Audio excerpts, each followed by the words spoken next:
Hello students, how are you all? Students, आज हम पढ़ेंगे क्लोस्ट्रीडियम टेटनाई के बारे में। आइए तो शुरू करते हैं। हम क्लोस्ट्रीडिया के जनरल कैरेक्टरिस्टिक्स को डिस्कस करते हैं पहले। तो जीनस क्लोस्ट्रीडियम में काफ़ी सारे large number of gram positive spore forming species पाए जाते हैं एंड उनमें से कुछ ह्यूमंस में डिसीज़ कॉज करने की एबिलिटी रखते हैं। इस जीनस के ज़्यादातर जो स्पीशीज़ होते हैं वो ऑब्लिगेट एनारोब होते हैं एंड इनमें से कुछ माइक्रो एरोफिलिक कंडीशन में भी ग्रो करते हैं। माइक्रो एरोफिलिक कंडीशन का मतलब है कि ऑक्सीजन कंटेंट कम हो, वैसे इन्वायरमेंट में भी ये ग्रो करते हैं। एंड इनका जो नेचुरल हैबिटेट है वो सॉयल होता है एंड इंटेस्टिनल ट्रैक्ट होता है। अगर हम क्लोस्ट्रीडियम टेटनाई की बात करें तो क्लोस्ट्रीडियम टेटनाई एक रॉड शेप्ड एनारोबिक बैक्टीरिया होता है क्लोस्ट्रीडियम जीनस का। एंड क्लोस्ट्रीडियम टेटनाई स्पोर फॉर्म में पाए जाते हैं सॉइल में एंड एनिमल के जीआई ट्रैक्ट में पैरासिटिक फॉर्म में पाए जाते हैं। Clostridium टेटनाई potent biological toxins produce करते हैं लाइक टेटानोस्पैज्मीन, जो कि टेटनस का कॉजेटिव एजेंट होता है।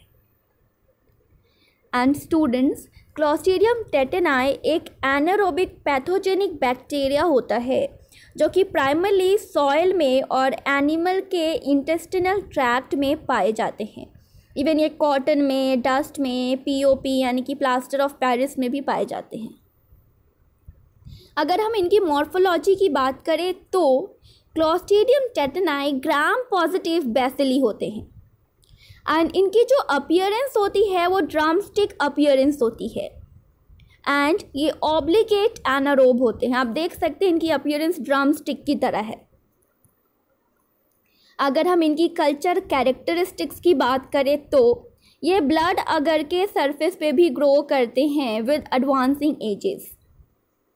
इवन हम इनको RCM यानी कि रॉबर्टसन कुक्ड मीट मीडियम में भी ग्रो कराते हैं।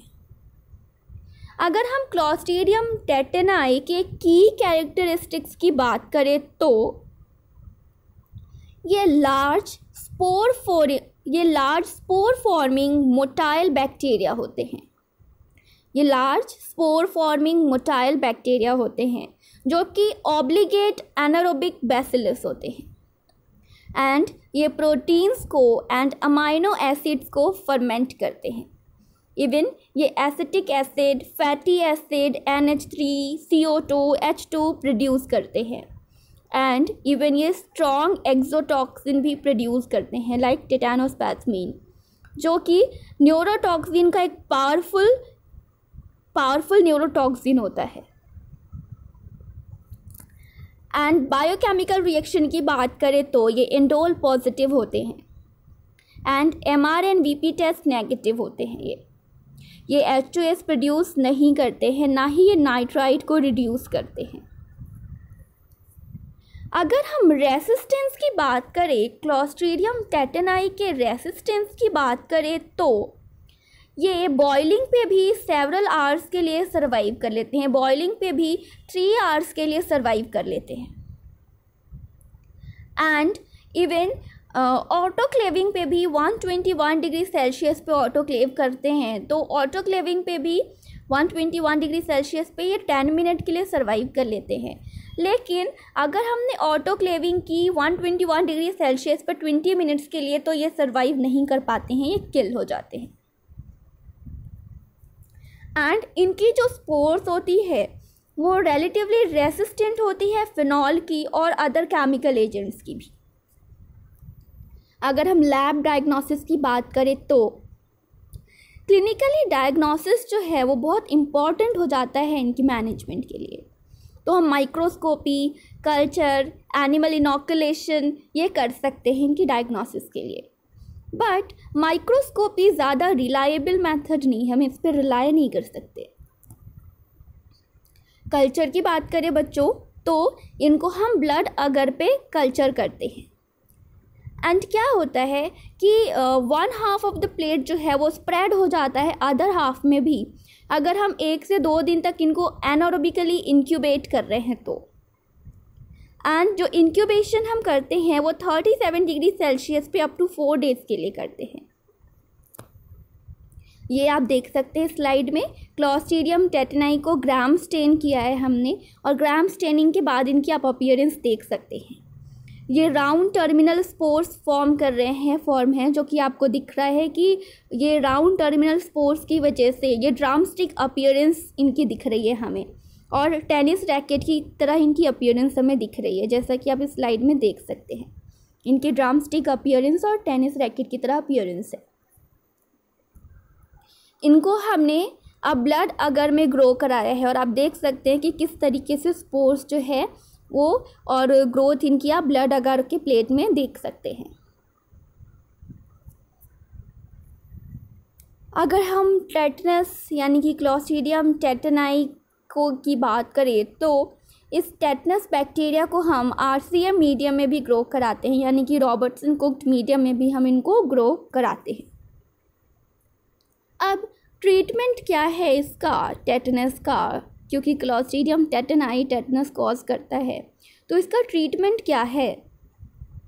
तो हम कुछ एंटीबायोटिक लाइक मेट्रोनाइडाजोल और एक्टिव इम्यूनाइजेशन, जिसमें हम टेटनस टॉक्सॉइड, और passive immunisation with tetanus immune globulin को हम यूज़ कर सकते हैं, रेकमेंड कर सकते हैं ट्रीटमेंट के लिए। Antibiotic like metronidazole and active immunization with tetanus toxoid and passive immunization with tetanus immune globulin, इनको हम recommend करते हैं for treatment। एंड प्रिवेंशन जो है यहाँ पे active immunisation with tetanus toxoid काफ़ी हेल्पफुल है। बेसिकली क्या होता है कि टॉक्सॉइड हमारी बॉडी में जाके स्टिमुलेट करता है हमारे इम्यून सिस्टम को कि वो न्यूट्रलाइजिंग एंटीबॉडीज़ बनाए इन टॉक्सिन्स के खिलाफ अगेंस्ट, एंड ये एंटीबॉडीज़ इस टेटनस टॉक्सिन के कंपोनेंट के साथ बाइंड करके इनको न्यूट्रलाइज कर देते हैं। अगर हम प्रिवेंशन की बात करें तो टेटनस का 35% मोर्टेलिटी रेट है, इसीलिए प्रिवेंशन काफ़ी इम्पॉर्टेंट है। एंड जो बेस्ट कोर्स है इसका वो चाइल्डहुड इम्यूनाइजेशन है।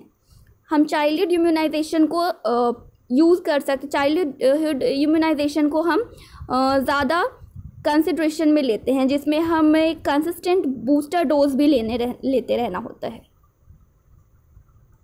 एंड इवन वुंड्स को हम क्लीन कर देंगे अगर हाइड्रोजन पेरोक्साइड से, तो ये काइंड ऑफ प्रिवेंशन है जो कि हेल्प करेगा हमें। एंड एपिडेमियोलॉजी की बात करें तो एंडोस्पोर्स जो है वो सॉइल में पाए जाते हैं, एंड इवन इंटेस्टिनल ट्रैक्ट में पाए जाते हैं काफ़ी सारे एनिमल्स एंड ह्यूमंस के। एंड एस्टिमेट किया गया है कि मोर देन 1 मिलियन केसेस जो है एक साल में वर्ल्ड वाइड, उसमें से जो मोर्टेलिटी रेट है वो 20% to 50% है इसकी वजह से। एंड जो ज़्यादातर डेथ हुई है वो नियोनेट्स की हुई है, जो कि ओरिजिनेट हुआ है इन्फेक्शन से। और कैसे इन्फेक्शन, तो अम्बिलिकल स्टम्प्स के इन्फेक्शन से। स्टूडेंट्स, आई होप आपको सब समझ में आया होगा। Thank you so much.